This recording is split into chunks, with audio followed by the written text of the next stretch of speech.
I still don't know why I remember the smell of coffee more than anything else. That's the thing about days that change you. You'd think you'd remember the loud parts first. The bang, the screaming, the way the ground seemed to jump under your feet like it was alive. But no. What sticks in my head, even now, all these years later, is the smell of a cheap paper cup of coffee going cold in my hand while a man in a red tunic stood 20 feet away and refused to move. Let me start from the beginning, because if I just tell you the ending, you won't believe it. You'll think I made it up. Half the people I've told over the years look at me like I've stretched the truth, and I don't blame them. If I hadn't been standing right there on that corner on that exact morning, I probably wouldn't believe it either. My name doesn't matter much for this story. What matters is that I was 26 years old, broke, and in London for the first time in my life. I'd saved up for 2 years to make that trip. 2 whole years of skipping lunches and picking up extra shifts and telling my mates I couldn't come out on Fridays because I was, and I quote, saving for something big. London was the something big. I'd read about it in books since I was a kid. The palaces, the old stone. The guards who didn't move, no matter what you did in front of them. That last one was the whole reason I'd gotten up early that morning. It was a Tuesday, late spring, but you wouldn't have known it from the sky. London does this thing where the clouds sit low and gray and press down on everything like a lid on a pot. It wasn't raining, but it felt like it wanted to. The air was damp. My jacket, which I'd bought specially for the trip, was already starting to feel too thin. I remember thinking I should have listened to the woman at the hostel who told me to bring a proper coat. I'd walked from my hostel near Paddington, cutting down through the streets toward the park. I had a little tourist map, the paper kind, folded so many times the creases had gone soft and white. My phone was nearly dead because I'd been up half the night texting home about how amazing everything was. So I was navigating the old-fashioned way, squinting at street signs, asking the odd person if I was going the right direction. The plan was simple. Walk through Hyde Park, come out the other side, work my way toward the palace and watch the guards. That was it. That was my whole big morning. I stopped at a little coffee cart near one of the park entrances. There was a man running it, older fella, maybe 60, with a mustache and a flat cap. He had one of those voices that sounds like he's known you your whole life even though he's never seen you before. He asked where I was from and I told him, and he laughed and said something about how far I'd come just to look at a bunch of statues. I laughed too. I got a coffee. White, 2 sugars. He gave me an extra biscuit for the road, son. I didn't know it then, but that little kindness was the last completely normal thing that happened to me that day. The park was waking up slow. There were joggers, the serious kind with the tight shorts and the watches they kept checking. A woman walking 3 dogs, all of them pulling in different directions while she got dragged along like a water skier. A group of school kids in matching high-vis vests, all holding onto a rope so they wouldn't get lost, with 2 teachers at the front and back looking like they'd already had enough of the day. There were pigeons everywhere, of course. Fat, lazy London pigeons that don't even bother flying away when you walk at them anymore. I remember a busker setting up under one of the big trees. He had a guitar and a little amp and he was tuning up, playing the same 3 notes over and over. A soft, easy sound. It floated across the grass. I remember thinking London was exactly like I'd imagined it. Maybe better. There's a particular kind of happiness you feel when a dream you've had for years turns out to be real and even a little bit more than you'd hoped. That's what I was feeling. Pure, silly, tourist happiness. I found a bench near the edge of the park, close to one of the main roads, and I sat down to drink my coffee before I carried on. There was a low iron fence between me and the road, and beyond that the traffic, buses, black cabs, the occasional cyclist weaving through it all like they had a death wish. Across the way I could see the edge of the buildings, that grand old London stone, and further off the flags. There was a group of tourists near me, maybe 6 or 7 of them, all with the same lanyard, so I figured they were on some kind of tour. Their guide was a young woman with a bright yellow umbrella that she held up even though it wasn't raining, so they could all follow her. She was pointing things out, telling them about the park's history. I half listened. Something about how the park used to be a hunting ground for kings hundreds of years ago. Something about how it was one of the biggest green spaces in the whole city. And there was a guard. Now I need to explain something because a lot of people get this wrong. Not all the guards in London stand right outside the palace. Some of them are posted at other spots, other buildings, other duties. This one was standing at a post near the edge of everything, close to where the park met the road, in front of a gate that led to some official-looking building set back behind the trees. I didn't know what the building was. I still don't, entirely. But there was a guard there in the full uniform. The red tunic, the tall black bearskin hat that always looks impossibly heavy, the dark trousers with the stripe, the rifle held just so. He was standing dead still. I'd seen photos, obviously. Everyone has. But there's something different about seeing it in person. In photos they look like statues. In person you can tell they're breathing. You can see the tiny movements, the way a real living person can't be 100% frozen no matter how hard they try. But he was close. Closer to a statue than anything I'd ever seen a human being manage. He stared straight ahead at nothing, chin level, shoulders square, and he did not move. I was a bit obsessed, honestly. I sat there watching him longer than I should have. There's something about a person who can hold that much stillness that makes you want to test it. I understood right then why tourists do the annoying things they do. Waving hands in front of their faces, making silly noises, standing next to them pulling faces for photos. It's not really about disrespect most of the time. It's just that when you see someone that controlled, some dumb part of your brain wants to see if you can crack it. Like poking a lion through the bars just to see if it's really asleep. I didn't do any of that for the record. I just watched, and I noticed things. I noticed that when the tour group drifted closer, and one of the men in the group stood right up next to the guard and threw an arm around him for a photo, the guard didn't so much as blink. His wife, or whoever she was, took the picture, and the man laughed and patted the guard on the shoulder like they were old friends, and the guard just stared ahead like the man wasn't even there. It was almost funny. The tour guide with the yellow umbrella said something, gently, about not touching the guards, and the group moved on, giggling. I noticed a little boy, maybe 5 or 6, who broke away from that high-vis school group and toddled over toward the guard, staring up at him with his mouth open, the way little kids do when they see something they can't quite make sense of. One of the teachers came scrambling after him, apologizing to no one in particular, and scooped him up. The boy pointed at the tall hat and said something I couldn't hear, and the teacher laughed and carried him back to the rope. The guard didn't react to any of it. I noticed the changing of duties, sort of.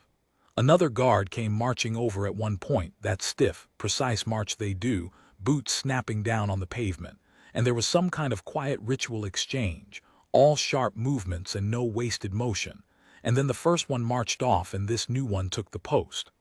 I remember thinking how strange it was that they had a whole choreography for something as simple as standing in a spot, but I liked it.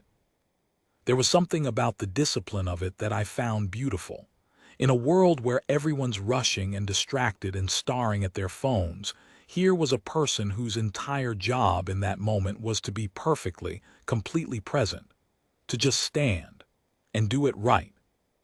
I finished my coffee. I remember tipping the last of it back, the sugary dregs, and looking at the paper cup and deciding to hold on to it because I couldn't see a bin. That's a small thing, but it matters to the story. Because it means I still had that cup in my hand when everything happened. Cold coffee cup in one hand, folded tourist map in the other, camera round my neck, the old-fashioned kind, because my phone was dead. That was me. That was the whole picture of me, 30 seconds before the world changed. I want to slow down here, because this is the part people always want me to rush through, and I never do. I never rush it. Because in my memory, everything before it moves at normal speed, and everything after it moves in slow motion, and that little scene between the two, that half a second where the world was still normal and about to not be, that's the part I've replayed more than any other. It was quiet. Not silent, London's never silent, but that ordinary background hum of a city getting on with its morning. The busker was into a proper song now, something soft and pretty. The tour guide's voice, muffled by distance. A bus pulling away from a stop with that heavy diesel groan. Somewhere a dog barking. The kind of sounds you don't even hear because you hear them all the time. The sound of a normal day. And the guard standing at his post, staring ahead at nothing. I looked away for a second. That's the honest truth.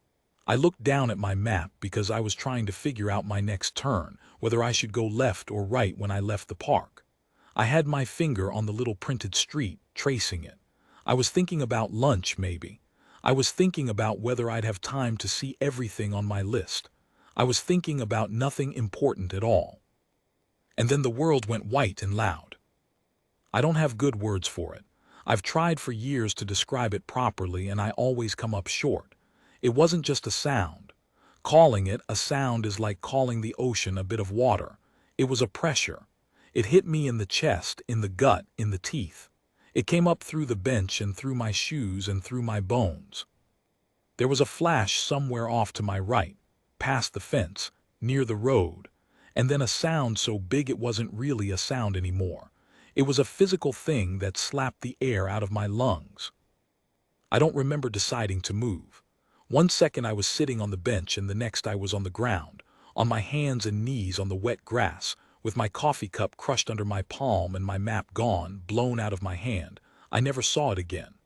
My ears were doing this high ringing thing, this thin whining note that drowned out everything else.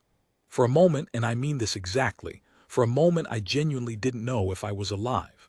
There was this gap. This blank space in my head where all the normal thoughts should have been. I just knelt there in the grass with my heart going like a hammer, and this ringing in my ears and no thoughts at all. Then the screaming started.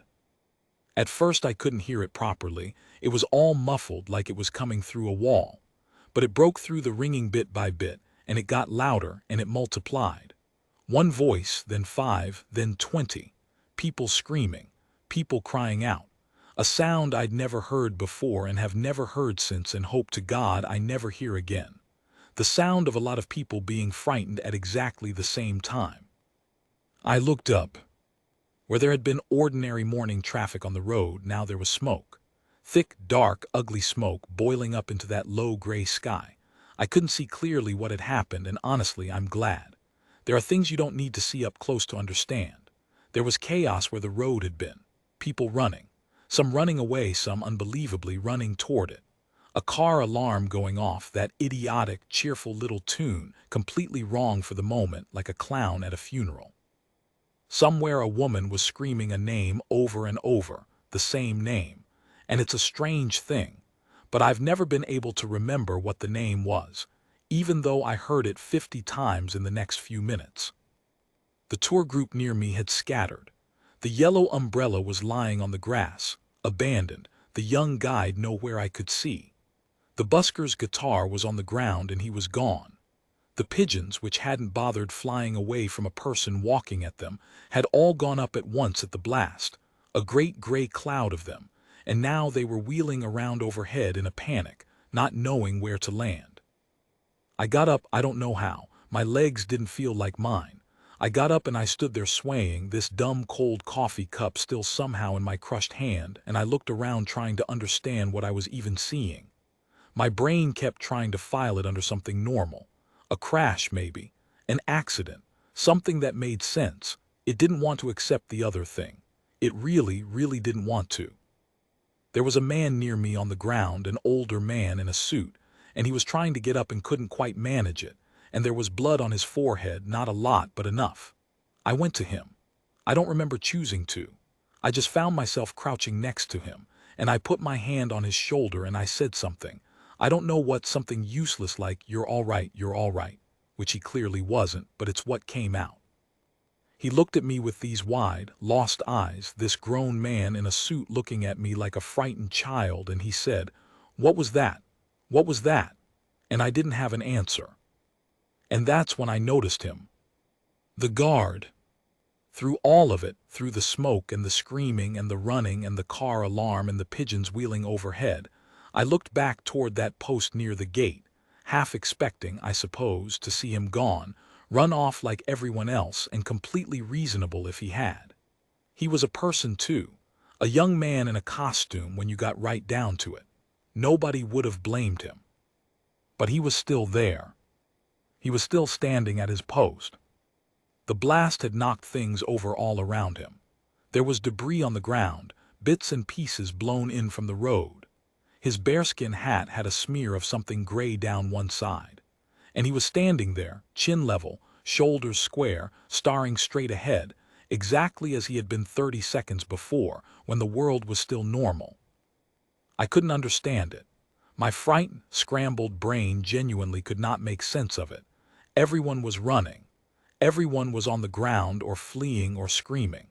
And this one young man was standing perfectly still in the middle of it all, at his post, doing his duty, as if the whole world hadn't just come apart at the seams 20 feet away from him. I remember staring at him. I remember the injured man in the suit saying, "What was that again?" and me not even hearing him properly because I was staring at this guard, this impossible, still, unmoving young man, and something in my chest was doing something I didn't have a word for yet. He blinked. That was the only thing. Once I saw it even from where I was, a single blink, and then his eyes went back to staring straight ahead, but in that blink I saw something. I saw that he was scared too. Of course he was scared. He was a human being and a bomb had just gone off next to him. He was terrified, same as all of us. He was just choosing not to move. I didn't understand yet what I was watching.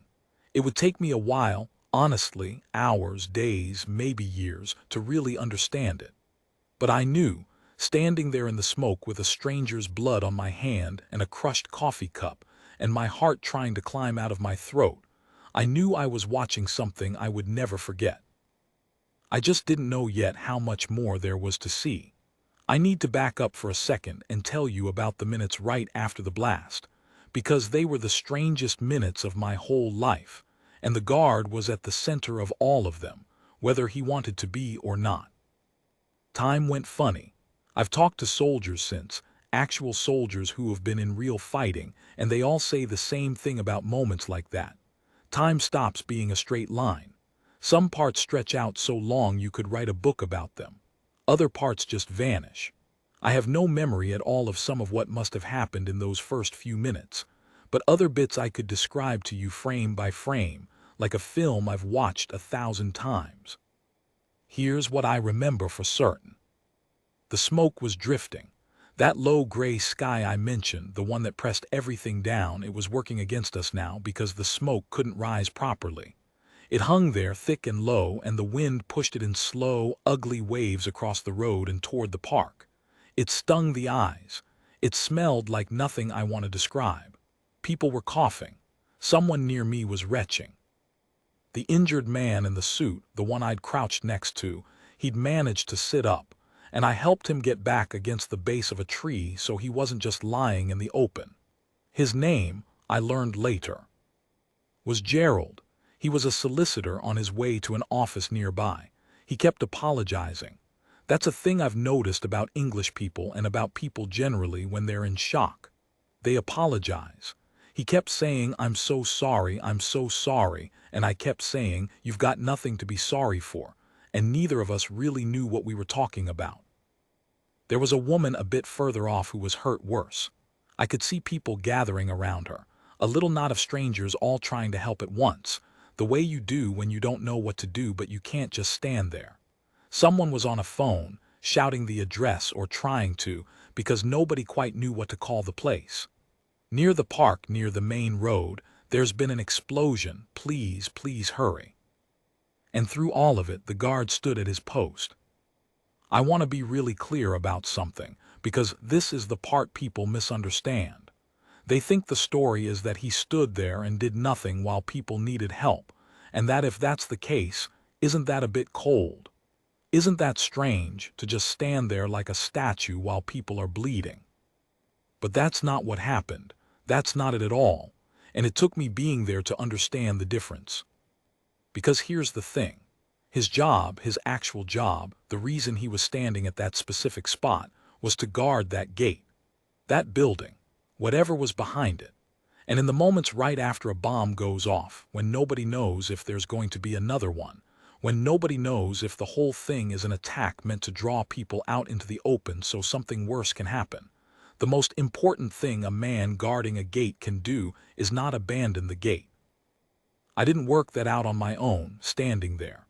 A police officer explained it to me later, much later, when I couldn't stop asking questions about it. He said the first bomb is sometimes bait. He said the whole point can be to make everyone panic and run and cluster together somewhere, so that a second device can do more damage. He said the discipline of the people who hold their positions, who don't get drawn out, who keep the secure places secure, that discipline saves lives that nobody ever even counts, because the second thing never happens. But I didn't know any of that yet.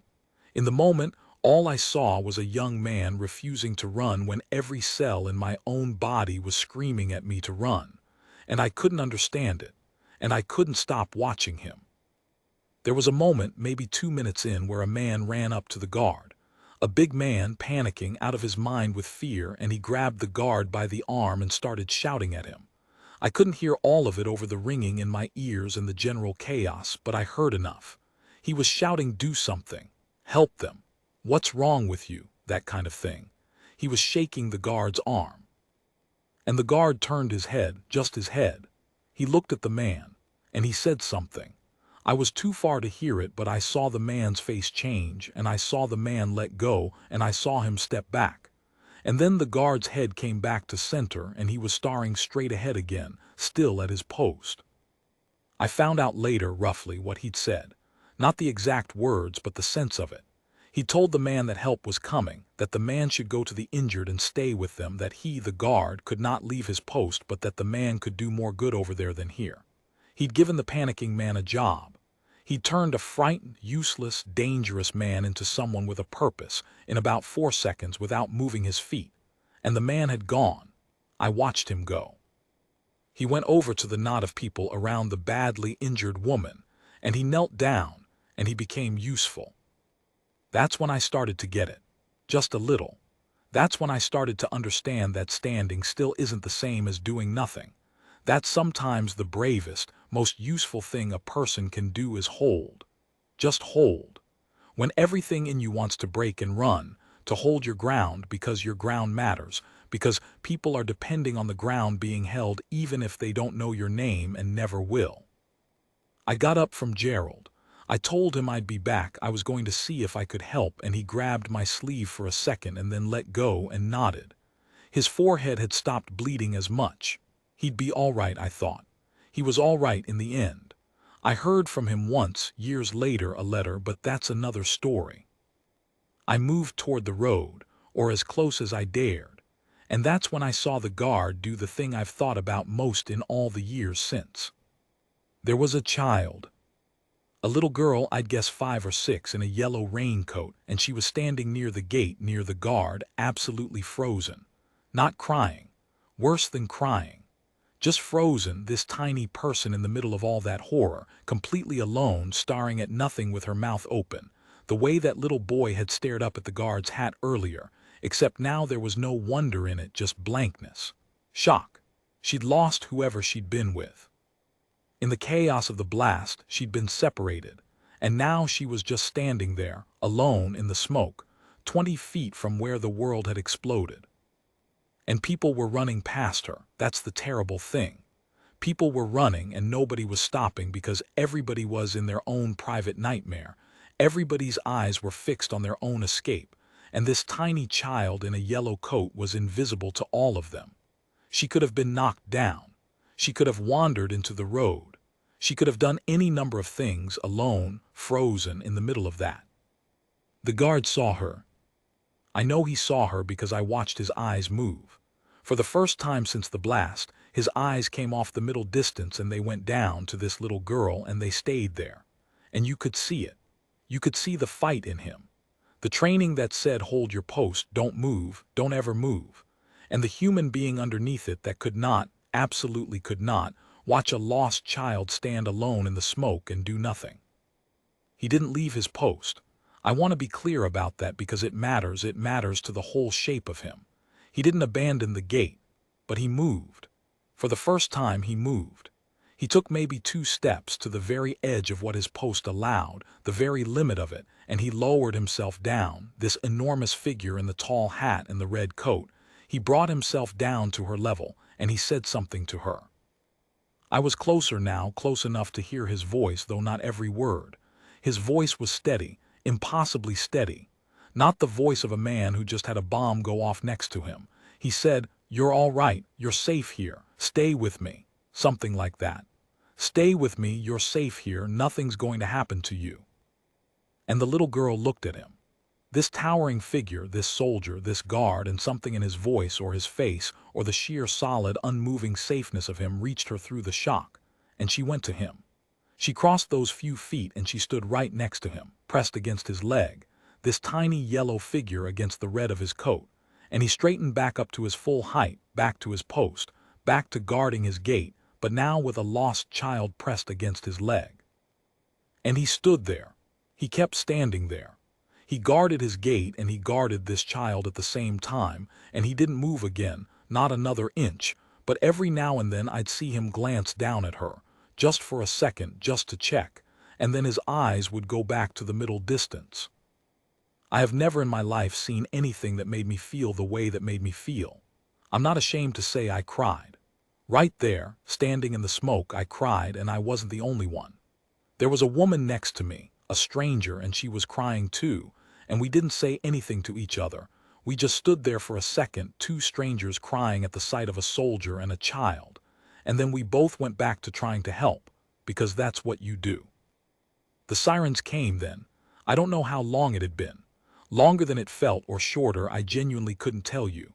But the sirens came, that rising and falling wail, more than one, a lot of them coming from every direction at once, and the sound of them was so welcome I could have kissed the pavement. Police, ambulances, fire. They came pouring in, and suddenly there were people who knew what they were doing.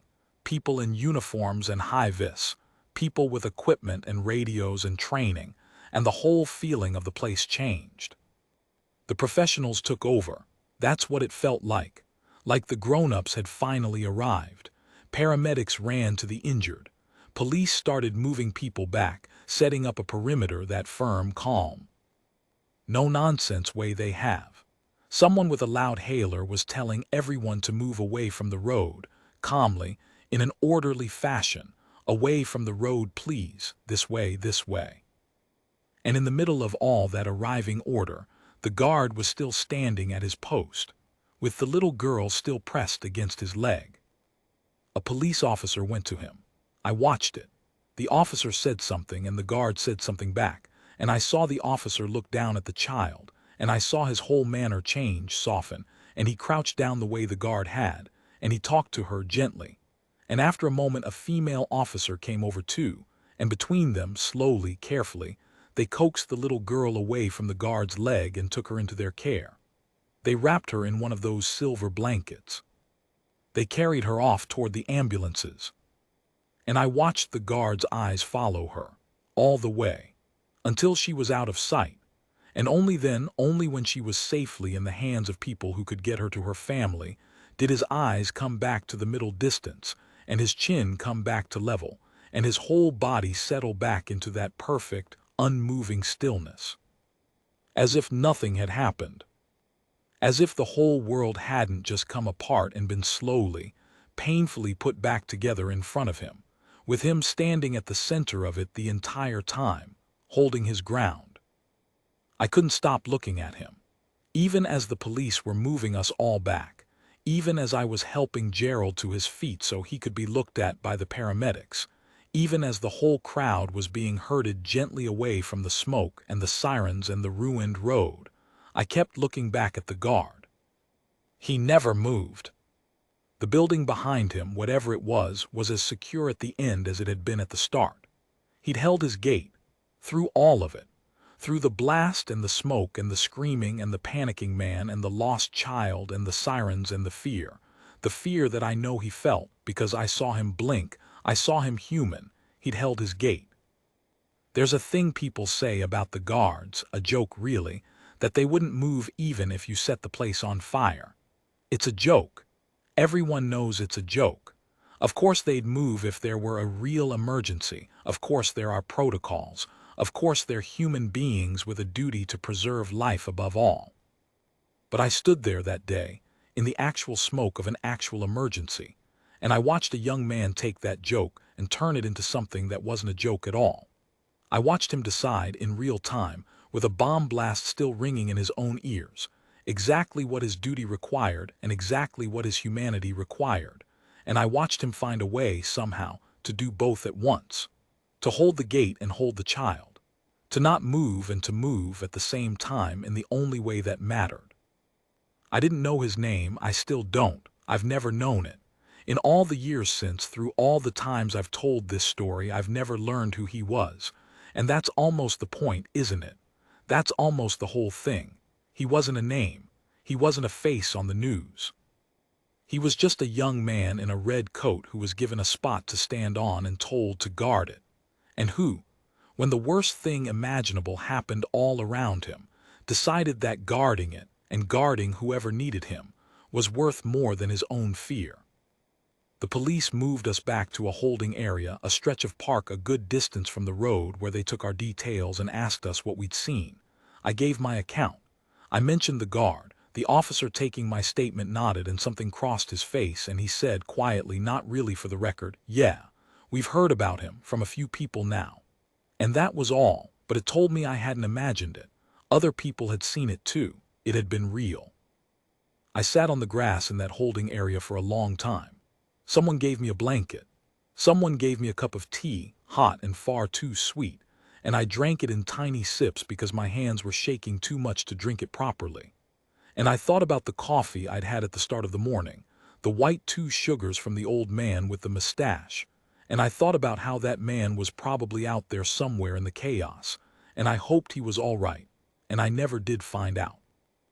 I thought about the guard. I thought about how, when I'd sat on that bench an hour earlier, I'd watched him and thought his stillness was beautiful in an abstract sort of way, the way you find a statue beautiful or a well-made watch, precise, controlled, a neat little piece of ceremony in a busy city.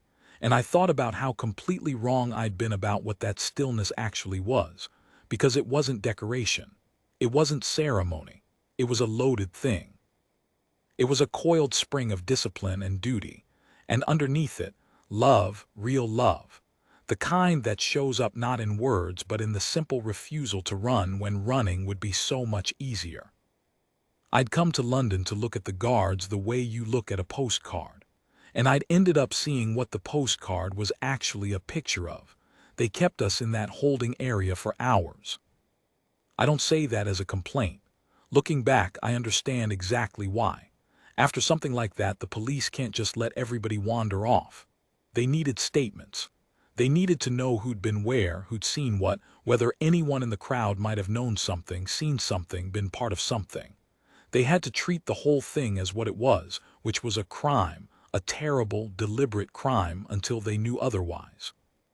So we sat, a few hundred of us, on the wet grass, wrapped in blankets, drinking sweet tea from a little station some volunteers had set up, waiting our turn to be spoken to, and then waiting some more to be told we could go. And in that long, strange afternoon, we did the thing that people do after something like that. We talked. We found each other. Strangers became, for a few hours, the only people in the world who could possibly understand what we'd just been through, because we'd been through it together. I sat with a small group of us who'd all been near the park entrance.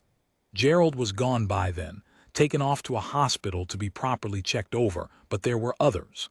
A young couple who'd been about to go into the park for a picnic, still holding their picnic bag, this stupid, heartbreaking picnic bag, because neither of them could think what else to do with it. A retired schoolteacher who'd been feeding the pigeons. A delivery driver whose van was somewhere back there in the mess, and who kept worrying about the van, out loud, over and over, because worrying about the van was easier than worrying about anything else. A tour guide, A different one from the yellow umbrella woman, who'd lost track of half her group and was frantic until word came through that they'd all been found, all safe, gathered at another holding point. And every single one of us, at some point, brought up the guard. That's the thing I remember most about those hours. Not one of us had planned to talk about him. There was so much else to talk about, so much fear and confusion and grief, but he kept coming up. Someone would fall quiet and then they'd say, "Did you see that guard, the one by the gate?" And everyone would nod. Everyone had seen him. And we'd tell each other our different angles on it, the bits each of us had caught, the way you piece together a car crash you all half-witnessed. The young man with the picnic bag had seen the panicking man grab the guard's arm from much closer than I had, and he told us what the guard had actually said. Not word for word, but close. He said the guard had told the man calmly, "Sir, I need you to help those people. I can't leave this post, but you can go to them right now. Go." And the picnic bag man said the way the guard said it, so steady, so certain, it was like being handed a rope when you're drowning.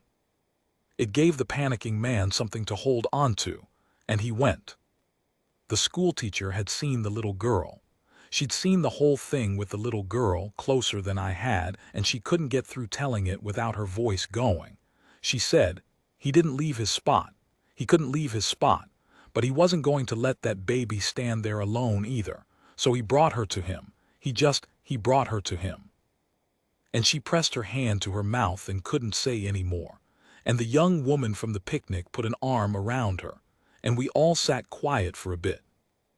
And I realized something, sitting there, that I've carried with me ever since. When something truly awful happens, when the worst of what people can do to each other shows its face, the thing that people reach for, the thing they want to talk about, isn't the awful thing. It's the good thing. It's the person who held their ground. It's the stranger who ran toward the injured instead of away. It's the guard who found a way to protect a child without abandoning his duty.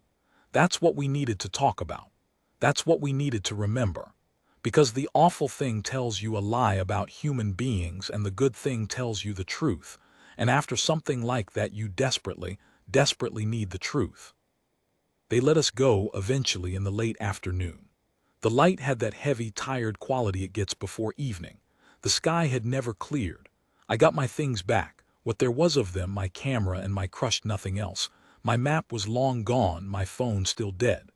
A police officer gave me directions back to my hostel and a card with a number to call if I remembered anything, or if I needed to talk to someone, which apparently a lot of people did in the weeks after. I thanked her. I walked out of the park a completely different person than the one who'd walked into it that morning. I went back to my hostel and I plugged in my phone and I sat on the edge of the narrow bed in that little room and I watched it come back to life. And when it did, it exploded with messages. Everyone back home had seen the news. It was everywhere. My mum had called 11 times. I called her back, and when she heard my voice, she started crying so hard she couldn't speak. And her not being able to speak set me off. And the two of us just cried down the phone at each other across an entire ocean for a while, not saying anything. And it was one of the best conversations I've ever had. The news was full of it, of course. The blast. The casualties, which, and I will be grateful for this until the day I die, were far, far fewer than they could have been. People were hurt. That's true and it's terrible and I won't pretend otherwise. But nobody died. In the end, through some combination of luck and quick response, and yes, I believe this, the discipline of people who held their positions and kept the panic from turning into something worse, nobody died. It could have been so much worse. Everyone said so. The officials said so. It could have been so much worse. I watched the news coverage looking for him. The guard, I'll admit that. I sat up half the night flicking between channels looking for some mention, some clip, some photo, and there was almost nothing. There was a lot about the response, the emergency services, the investigation, the politicians standing at podiums saying the things politicians say. But the guard, my guard, the one who'd held his gate and held that child, he was barely a footnote, a line here and there. Guards at nearby posts maintained their positions. That was about it. And I found, to my surprise, that this was exactly right, that this was somehow the most perfect thing. because he wouldn't have wanted it any other way. I was sure of that, even though I'd never spoken to him, never learned his name, never seen his face outside of that one gray morning. A man who does what he did, who holds like that, doesn't do it for the cameras. He'd have been horrified, I think, to be made a fuss of. He did it because it was his duty and his nature, and those two things had become the same thing in him. And that's about the highest thing I can imagine saying about a person. I went home a few days later. My big trip, my 2 years of saving trip, was more or less over. I didn't see the rest of my list. I never made it to the palace to watch the guards the way I'd planned. I couldn't. I didn't have it in me to go and stand and gawp at them like a postcard, not after what I'd seen. It would have felt obscene. So I went home, and I carried it with me. I've thought about him almost every day since. That's not an exaggeration for the sake of a good story. It's just true. Some days it's only a flicker, a half-second of red coat and gray smoke crossing my mind while I'm doing the washing up or waiting for a bus. Other days it sits with me for hours, but he's always there somewhere in the back of it all. I think about the blink. That one blink right after the blast when I saw that he was afraid, same as all of us.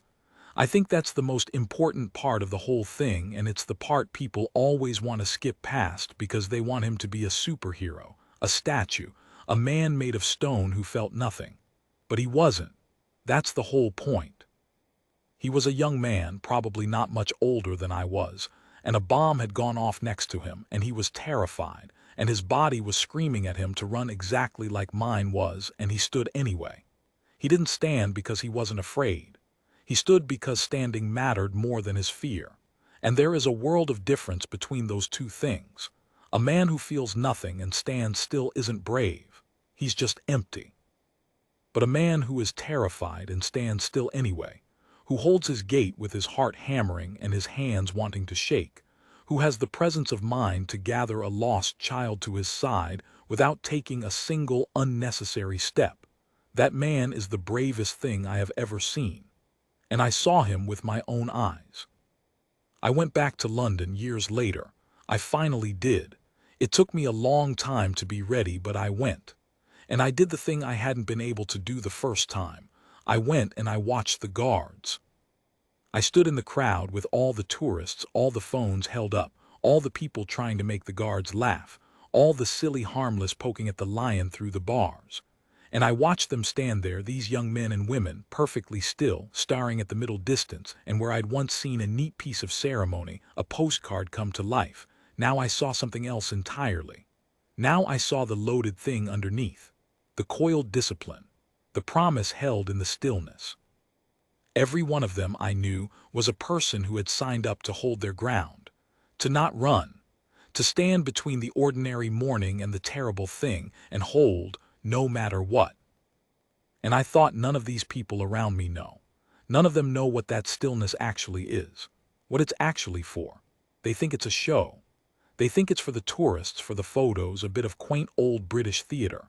And I wanted to grab every one of them and say, no, you don't understand. I've seen what happens when the theater stops being theater. I've seen what these people become when the smoke comes and the screaming starts. I've seen it. I was there. Let me tell you what I saw. But I didn't, of course. You can't do that. You just stand there in the crowd, one more face, holding your own small piece of a thing that nobody else can see. So that's what I did. I stood in the crowd and I looked at one guard in particular, a young man about the age mine had been, and I gave him a little nod. He couldn't nod back, obviously. He didn't move a muscle. He stared at the middle distance exactly as he was supposed to. But I like to think that somewhere behind that stillness, a person registered it. One quiet nod from a stranger in the crowd, a nod that said, I know what you are. I know what you do. Thank you. And then I walked away and let him do his job. I don't know what happened to my guard. I don't know if he stayed in the service or left or where his life took him. I don't know if he ever thinks about that morning the way I do, or if it was just one day among many for him, another shift, another duty done. I don't know if he knows how many people were changed by watching him. I don't know if he knows that a broke 26-year-old tourist on the trip of a lifetime carried the sight of him home and has kept it. polished and safe, for all these years, and takes it out and looks at it whenever the world feels too dark, whenever it feels like people are only cruel, only selfish, only running for themselves. Because that's what he gave me without ever knowing it. He gave me proof. Proof that when the worst comes, some people don't run. Some people hold.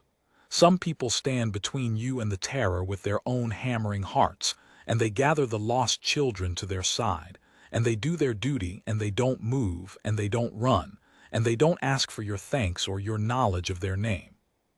They just stand their post. I still smell that coffee sometimes. Cheap paper cup, white 2 sugars from an old man with a mustache who called me son and gave me a biscuit for the road. It comes back to me at odd moments, that smell, the last completely normal thing before the world came apart. And it always brings the rest of it with it. The gray sky, the pigeons going up all at once, the pressure in my chest, the screaming, the smoke. And a young man in a red coat, standing perfectly still in the middle of it all, holding his gait, holding a child, holding his ground. I never learned his name, but I have never, not for one single day, forgotten his face.